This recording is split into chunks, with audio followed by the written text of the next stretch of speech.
The Little Bookroom by Eleanor Farjeon.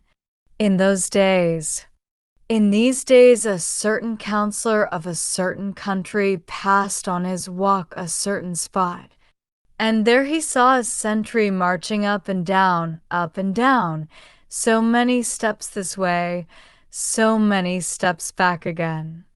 The counselor watched him for a little while, and he looked at the spot where the sentry marched.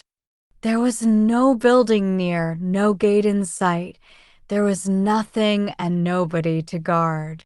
"What are you doing here?" asked the counselor.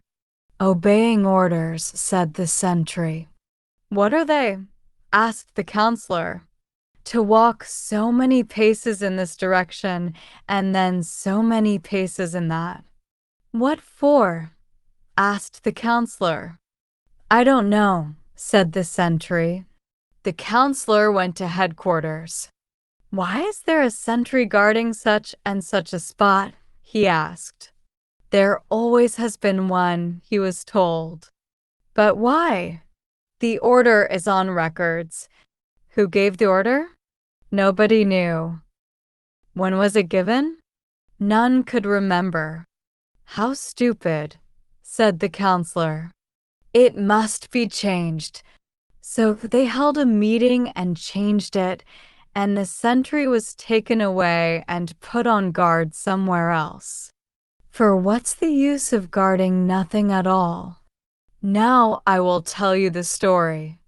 In those days, and this is true, there was a queen who walked in her garden, and there she saw growing, what do you think? A flower. Did you say, "Well, I'm not surprised"? I dare say not, for what would grow in a garden if not a flower? Weeds, did you say? Oh, yes, very likely. I know gardens where there are more weeds than flowers, but these gardens belong to little girls and boys who forget to look after them, however much they promise. But this garden was the Queen's garden, with a chief head gardener and a chief head weeder and a chief head mower and all. So you'd expect to see flowers in it.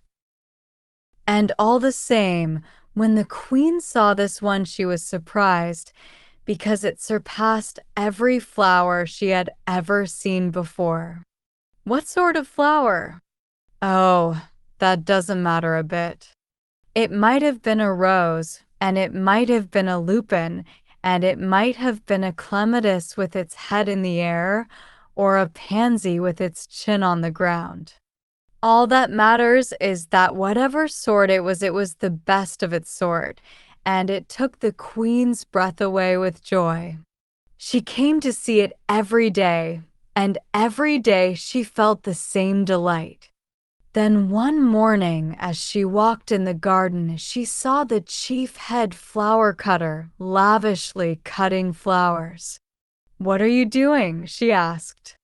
"So please your Majesty, I'm cutting flowers for your Majesty's ball tonight." The Queen's heart jumped at that, and she hastened to the corner of the garden where her flower grew, and oh joy, there it was still. When she had calmed down from her fright, she sent for her general and said, "General, I want a special sentry ordered to guard this spot night and day." Dear me," said the general. "Is there danger?" "Great danger," said the Queen. The general stooped down and examined the spot cautiously. "Is there gunpowder buried here? Is there a secret tunnel the enemy may come by? Has your Majesty hidden the crown jewels under the ground? No? Then what is it?" "General," said the Queen, "why are there sentries posted around my palace day and night? Because your Majesty's person is precious to the heart of the nation." The Queen pointed to the flower. "Did you ever behold," she asked, "a more beautiful flower than this one?" "Never, madam." "Nor I," said she. "This flower is precious to the heart of the queen. Therefore let a soldier be posted here at once to see that no harm befalls it." Her will was done. The order was placed upon the records, and in less than an hour a fine young sentry was marching up and down, so many steps this way and so many steps back again. All through that summer a sentry stood on duty, and when the queen came daily to enjoy her flower, he presented arms and stood at attention while she stooped down to smell it. Summer passed and autumn came. The petals of the flower fell on the earth, and the leaves died down. But still all day and all night a sentry was posted at that corner of the palace garden, because the order had gone forth and never been recalled. Winter passed and spring came. The garden once more put forth its buds, and once more the queen walked in the garden to see its beauty growing day by day. Did she go again to see her flower? Perhaps she did, and perhaps she didn't. But whether she did or not, the sentry took up his post there as regularly as the sun came up in the morning and went down at night. For that was the order. The years went by, the queen died, there was another queen in her place, or perhaps a king instead. There was a new general for the old one. The gardeners were replaced by their sons and then their grandsons. In the garden the flower beds were changed. Lilies grew where pinks had been, and wallflowers took the place of snapdragons. In the city the streets were changed. Streets that had been grand had grown poor, and poor streets had become fine thoroughfares.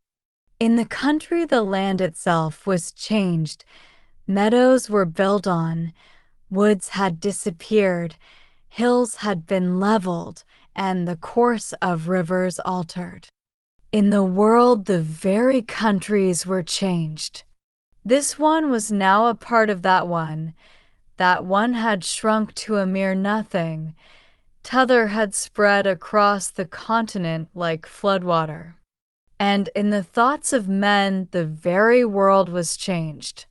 What once was right now was wrong. What once was foolish now was wise. What once was there no longer.